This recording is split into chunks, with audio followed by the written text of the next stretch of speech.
नमस्कार, मी श्रेया सावंत फिर द कोकणमध्ये तुमच्या सर्वांचं स्वागत करते। तर आज आम्ही आलो आहोत रत्नागिरीतील पूर्णागड येथे।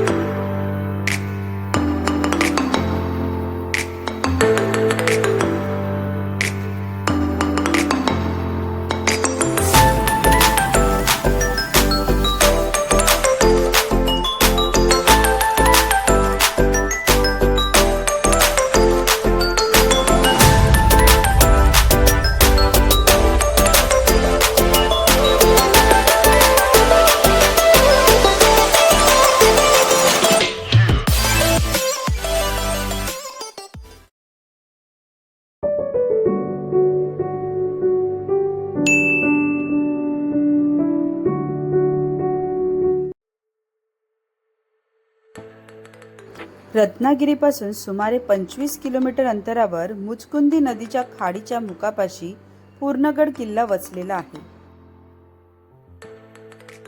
तर मंडळी, आम्ही आता आलो आहोत पूर्णगडचा जो ट्रेक आहे तो सुरू केलाय। ट्रेक जास्त मोठा नाहीये, छोटाच आहे आणि इथे गाव वस्ती सुद्धा आहे, प्रॉपर पायऱ्या सुद्धा आहेत। मी तुम्हाला दाखवते या साईडला। हे बघा, या ठिकाणी गाव आहे, या पायऱ्या आहेत, वासरू सुद्धा आहेत। तर इथून पावस आहे ते साधारण 15 ते 20 किलोमीटरच दाखवत आहे, म्हणजे अवघ्या रत्नागिरीमध्येच आम्ही आलो आहोत। आता आपण स्टार्ट केलं आहे गड चढायला।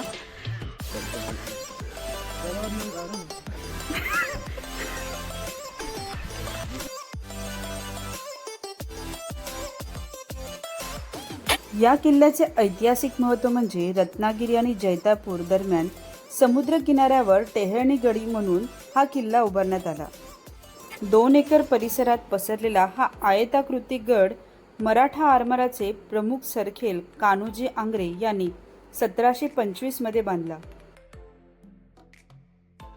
या गडाचे महाद्वार गोमुखी असून ते शत्रूच्या नजरेस पडणार नाही अशा पद्धतीने लपवले आहे। तर आत्ता आम्ही गडाच्या मुख्य प्रवेशद्वाराकडे आलो आहोत आणि गडाकडे येण्यासाठी थोड्याच पायऱ्या होत्या, त्यामुळे आता पायऱ्या चढून आम्ही वरती आलो। आणि हा जो प्रवेशद्वार आहे हा खूप मोठा असा प्रवेशद्वार आहे आणि याची एंट्री पण खूपच सुंदर आहे। प्रवेशद्वाराचे जे दरवाजे आहेत ते सुद्धा खूपच मोठे आहेत। प्रत्येक प्रवेशद्वारामधून आतमध्ये आल्यानंतर बाजूला या 2 देवडे आपल्याला नेहमीच पाहायला मिळतात। आता इथून आपण आतमध्ये जाऊया। वाव, आता मी तुम्हाला एक किल्ल्याचा एक पूर्ण ओव्हरव्ह्यू दाखवते। या साईडने पूर्ण बाजूने तटबंदी आहे, खूप सुंदर किल्ला आहे। छोटा आहे किल्ला पण व्यवस्थित अजूनही बांधलेला आहे। आणि मुख्य म्हणजे या किल्ल्याच्या छोटे छोटे दरवाजे आहेत, त्या दरवाजावरनं आपल्याला हा समुद्र दिसतो। जसं आपल्या सिंधुदुर्ग तालुक्यात विजयदुर्ग किल्ला, सिंधुदुर्ग किल्ला यांच्यामधून जसे प्रवेशद्वारामधून आपल्याला एक समुद्राचा व्ह्यू पाहायला मिळतो, तसाच एक काहीतरीचा व्ह्यू इकडे मिळतो आणि खूप सुंदर असा हा व्ह्यू आहे। वाव,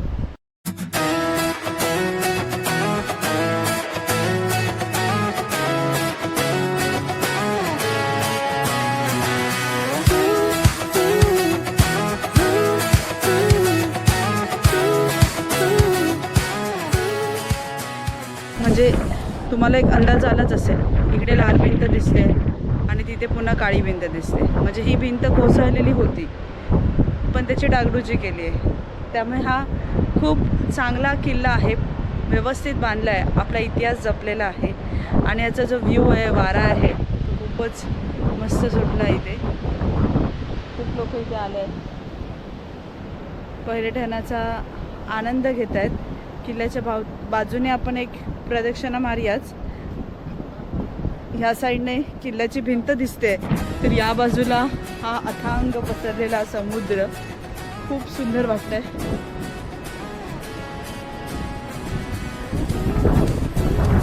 तुम्हाला एक व्ह्यू दाखवते मी समुद्राचा।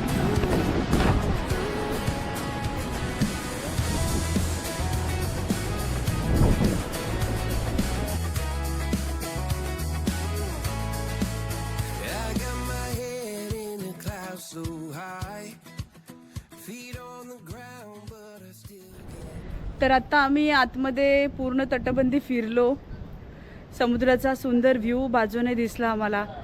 आता ह्या मुख्य भागात या ठिकाणी आपल्याला एक मोठं असं जुनं तुळशी वृंदावन पाहायला मिळतं आहे. खूप मोठं आहे हे तुळशी वृंदावन. त्यानंतर मध्ये एक असा स्टेज कसा आहे, कदाचित हे सभागृह वगैरे असू शकेल. किल्ला तसा छोटाच आहे पण प्रॉपर व्यवस्थित बांधलेला आहे.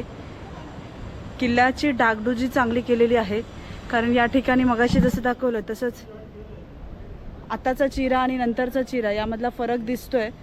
त्यामुळे किल्ला जरी ढासळला असेल तर त्याची व्यवस्थित डागडुजी केली आहे. आणि खरंच पर्यटक इथे येऊन आणि कोणी इथे कचरा वगैरे केले नाही, व्यवस्थित स्वच्छता राखली आहे, कचरा पाहायला मिळत नाही आहे. अशा तटबंदीवर चालत जायला अशा छोट्याशा पायऱ्यासुद्धा आहेत. त्या पायऱ्याने वर जर चढत गेलं तर आपल्याला पूर्ण तटबंदी आणि तो व्ह्यू पाहायला मिळेल. तर आता आपण त्या पायऱ्याने थोडं वर जाऊया, म्हणजे आपल्याला वरून जो व्ह्यू आहे तो दिसेल. तर आता आपण या पायऱ्याने वर जाऊया, म्हणजे समुद्राचा व्ह्यू जो आहे तो आणखी खूप सुंदर दिसेल. या ठिकाणी खोलीसुद्धा आहे जेणेकरून आपण येऊ शकतो खाली. तर आपण स्टेप्सने वर जातोय.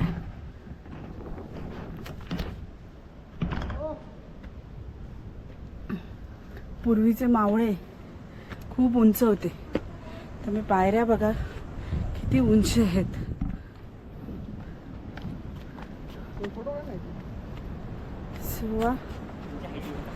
हे तोफांसाठी इथे छोटे छोटे गोळे असतात. हे आपल्याला असे विजयदुर्ग किल्ल्यावर पण पाहायला मिळतात. आता इथून जर तोफ टाकली तर बरोबर खाली जे असतात शत्रू, तर ही तोफ बुजवली आहे. इथून बघा डायरेक्ट समुद्र.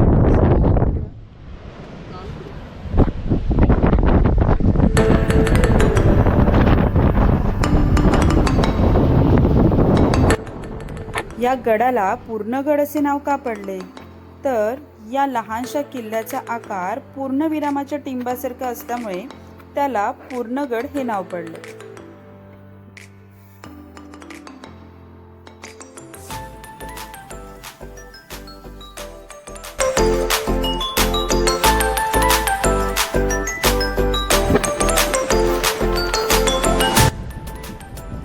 तर कसा वाटला तुम्हाला हा व्हिडिओ?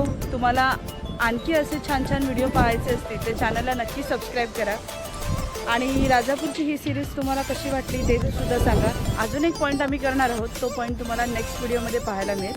चला तर मग पुन्हा भेटूया अशाच एका व्हिडिओमध्ये. तोपर्यंत बाय.